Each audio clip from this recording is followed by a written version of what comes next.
Noam, tu veux coucher avec moi? Non. Eh ben, c'est pas grave. Je vais gérer mon seum comme un adulte, ailleurs.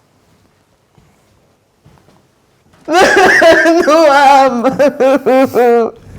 Bonjour et bienvenue dans ce nouvel épisode des Sexperts. Là où le sexe et la santé font la paire.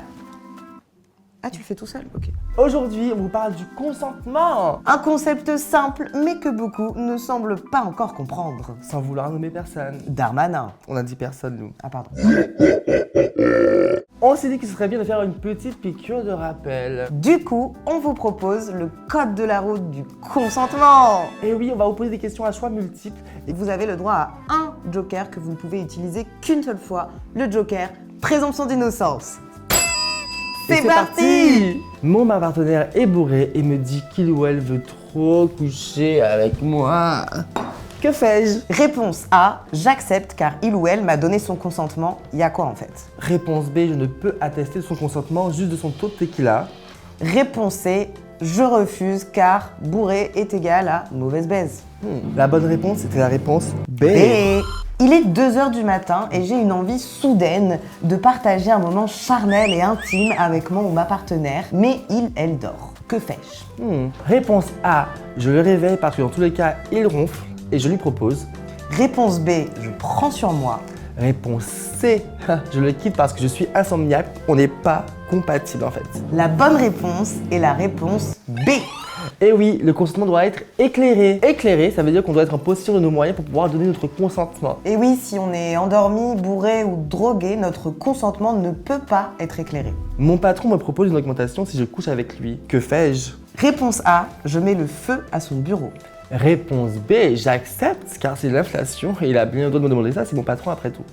Réponse C, je refuse et je fais remonter l'information afin de me protéger et de protéger les autres employés. La bonne réponse était la A.